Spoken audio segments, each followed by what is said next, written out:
आज इलाहाबाद विधानसभा क्षेत्र में मौजूद है श्रीमती सुनैना चौटाला जी मानता हूँ। मैडम नमस्कार। हरियाणा को मतलब चुनाव होने जा रहे हैं इलाहाबाद लगातार दौरे चल रहे हैं चौटाला इलाहाबाद में क्या मौजूद है। सबसे पहले आपका बहुत बहुत धन्यवाद। और जो आप बोल रहे हो रुझान का आप पूछ रहे हो, पिताजी को यहाँ आ रहे हैं। इलाहाबाद क्षेत्र जो है ये हमारा एक पारिवारिक यहाँ पे रिश्ता है कि इनसे हमेशा हम मिलते रहे हैं, रूबरू होते हैं। इलाहाबाद ने हमेशा अपार वोट और अपार प्यार दिया है और उस वक्त में भी जिस वक्त एक सीट थी उस वक्त में भी इलाहाबाद की जनता ने उनको साथ दिया है। और इस बार 4 गुना ज़्यादा मतों से अभय सिंह जी चौटाला यहाँ से जीते। कितनी वोटों से आप जीत मानकर चल रहे हैं इलाहाबाद विधानसभा क्षेत्र में? क्या कुछ मुद्दे रहेंगे पार्टी के, क्या कुछ विकास कार्य रहेंगे, क्या विकास होना है यहाँ पर विधानसभा क्षेत्र में बात की जाए और क्या कुछ रहने वाला है? किसान आंदोलन चला हुआ है लगातार, किसान टिकरी बॉर्डर पर बैठे हैं, यूपी सीटों बॉर्डर काफ़ी बॉर्डर पर बैठे हैं, किसान काफ़ी संघर्ष कर रहे हैं। क्या कुछ आपको लग रहा है मैं क्या कुछ रहने वाला है? देखिए, सबसे पहला आपका सवाल था कि विकास को क्या एजेंडा रहेगा। आज के दिन सबसे बड़ा अगर ये चुनाव है तो ये चुनाव अभय सिंह जी चौटाला और इंडियन नेशनल लोकदल का नहीं, ये एक आम किसान का, मजदूर का, कमेरे वर्ग का, व्यापारी का, मैं कहूँगी जन जन का, सभी वर्गों का ये एक सिस्टम के खिलाफ जो है ये चुनाव। और जहाँ तक क्या रहेगा और विकास के कार्य, जितने भी विकास के कार्य इलाहाबाद में हुए वो केवल इंडियन नेशनल लोकदल के समय। यहाँ पे लोग, मैं जब कल गांव में जा रही थी पोड़का और चिलकंडी ढाबे वगैरह, तो लोगों ने मुझे बताया कि यहाँ पे बहुत बड़े रेत के टीले ही टीले थे और यहाँ पे नेट लाने वाले आप हो। इसलिए हम, क्योंकि आज हम खेती करने वाले किसान हैं, तो हम आपके बहुत धन्यवादी हैं। तो इसका मतलब इंडियन नेशनल लोकदल ने सीधा सीधा विकास कराया। अगर कहीं सेम का इलाका है तो सेम नाला निकलवाने का काम भी ओम प्रकाश जी चौटाला ने किया। इसी तरीके से इलाहाबाद को आगे भी हम हर उनकी समस्या में उनका समाधान और उनके साथ खड़े मिलेंगे। उसके बाद आपने कहा किसान आंदोलन आज के दिन 70% हिंदुस्तान की जनता किसान है और उस किसान की अनदेखी इस भारतीय जनता पार्टी ने की है। मैं यही कहूँगी कि ये वो लोग हैं जिस थाली में खाया उसमें 6 दिन उन्होंने किया है। उस किसान की आज उन्होंने अनदेखी की जो अनाज उगा के उनका पेट भरने का काम करते हैं। किसान आंदोलन में इंडियन नेशनल लोकदल पहले दिन से भी साथ थी, आज भी साथ है और आगे भी। आपको जब तक ये 3 काले कानून वापस नहीं हो जाते, इंडियन नेशनल लोकदल किसान के साथ करें। यहाँ से 3 कैंडिडेट खड़े हैं, चौधरी अभय सिंह चौटाला भी खड़े हैं, पवन बेंडवल कांग्रेस से खड़े हैं और भी काफ़ी कैंडिडेट खड़े हैं। क्या कुछ आपको लग रहा है तीनों कैंडिडेट में कितना क्या आपको उम्मीद लग रहा है? क्या कुछ क्षेत्र में क्या कुछ? देखिए, जहाँ तक आप कैंडिडेट का सवाल करते हैं तो अभय सिंह जी चौटाला सदैव इनके बीच आते रहे। सबसे मेन कैंडिडेट मैं उनको मानती हूँ, नंबर 1 तक तो वही रहने वाले हैं। उसके बाद आ जाते हैं आपके भारतीय जनता पार्टी के नुमाइंदे। वो एक ऐसे नुमाइंदे जो औरत की इज्जत करना नहीं चाहते, ना केवल गीतिका का। आपने कुछ दिन पहले देखा होगा, आप ही की एक पत्रकार, महिला पत्रकार, उनका इंटरव्यू ले रही थी, उसके खिलाफ आज वो जहाँ पे भी जाती है ऐसे उसके साथ माहौल पैदा कर देते हैं। जहाँ पे भी जाते हैं नारे लगवाए जाते हैं और उसको इंटरव्यू लेने नहीं दिया जाता। उसके साथ ये भद्र व्यवहार है। वो ये लोकतंत्र है, उसमें उसका राइट बनता है, एक पत्रकारिता वो कर रही है। इसलिए मैं कहूँगी कि एक बहुत ही बेहुदा किस्म का इंसान है वो, जो औरत की इज्जत करना नहीं चाहता।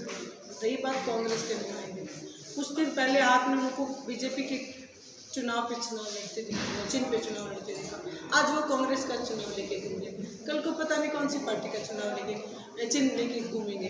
ऐसे लोगों को जिनकी खुद की कोई ज़मीन नहीं है, ऐसे लोग क्या विकास करते हैं? तो मैं ये कहूँगी इलाहाबाद की जनता से कि ऐसे लोगों को नकार के इनकी जमानत जब्त करा के उनको घर भेजने का काम। गोविंद करता पहले तो बीजेपी में शामिल होने जा रहे थे लोग, एकदम से अचानक से बीजेपी में शामिल हो जाता है, कहीं ना कहीं चर्चा का विषय बन जाता है।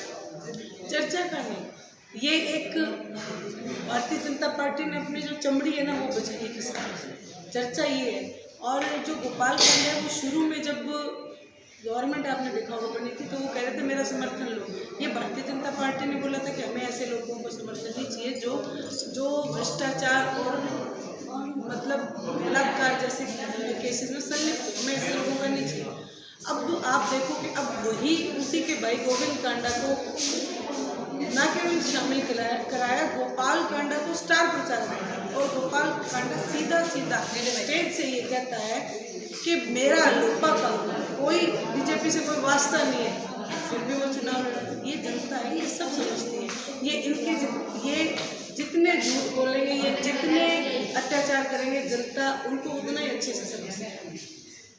मनोहर लाल खट्टर है, उनका क्या लगता है किसानों के ऊपर क्या कुछ मानते हैं? किसानों को अभी तक चला हुआ है, आपको नजर नहीं दिख रहा क्या कुछ क्यों बीजेपी की सरकार किसान के साथ नहीं है? दरअसल इन्होंने अपने आप को गिरवी रख रखा है अडानी, अंबानी और लाल। ठीक, अब इनका किसान उनको दिख रहा है क्योंकि किसान ने कोरोना काल में हमारी जो GDP उसको कायम रखने का काम किया। तो इन्होंने सोचा कि किसान अगर GDP कायम रखेगा, क्यों ना हम किसान को ही बेचने का काम करें।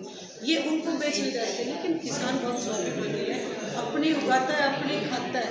इसलिए किसान ने अपने आप को ये कहा कि हम बिकाऊ नहीं है, 3 काले कानून हमें नहीं चाहिए, इनको रद्द कराना चाहिए। जहाँ तक आपने टिप्पणी का सवाल है, अब मनोहर लाल कितना कैसा मानते हैं? मनोहर लाल जी खट्टर आज मुख्यमंत्री के पद पे होकर एक अराजकता फैलाने जैसी टिप्पणियां करते हैं, तो उनको नैतिकता के आधार पे इस्तीफा दे देना चाहिए। अगर डंडे लठ का इतना ही शौक है तो पैरामिलिट्री फोर्स हटा के मैदान में अपने लेके आए, जो कैंडिडेट है उनको ही भेज दें खुद। तो उनको गोहाना के अंदर आवाज से वापस जाना पड़ा, जमीन उनको हासिल नहीं हुई। मैं ये कहना चाहती हूँ चैनल के माध्यम से कि किसान की ज़मीन है, किसान के पास ज़मीन है, किसान की ज़मीन रहेगी। आप लोगों की ज़मीन खिसक चुकी है, आप लोग सिर्फ हवा में उड़ सकते हो, ज़मीन पे आपको कुछ जमीन नहीं है। आपने गोविंद कांडा जो कंटेक्ट करेंगे, इतनी फोर्स पुलिस फोर्स यहाँ चलती रहती है और कैंडिडेट की तारीफ इतना फोर्स नहीं होता, पुलिस हर जगह होता है। देखिए, ये इतिहास में पहली दफ़ा ऐसा हो रहा होगा कि एक मुजरिम को इतनी सिक्योरिटी दी जा रही है। यही सिक्योरिटी मेरी माताओं बहनों के लिए अगर हो तो ऐसे जो ये कांड करके हैं, ऐसे कांड ही नहीं हुए। ये चुनाव आयोग से सीधा सवाल है कि ये भेदभाव क्यों?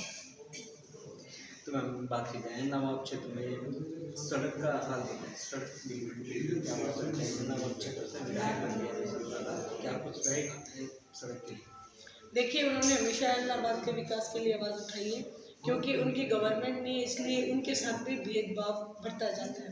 लेकिन फिर भी वो अपने पूरे कहते हैं ना, पूरा जोर को लगाते हैं विधानसभा में, और आपने हर सत्र को आप उठा के देखिए, हमेशा वो आपको जनता की आवाज़ उठाते हैं।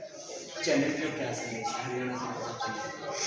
हरियाणा समाचार चैनल को और मैं धन्यवाद भी करूँगी कि सोशल मीडिया ने आज ये जो चौथा स्तंभ है पत्रकारिता का, ये बचा के आपको मेरी तरफ से बहुत बहुत शुभकामनाएं। आप दिन दुनिया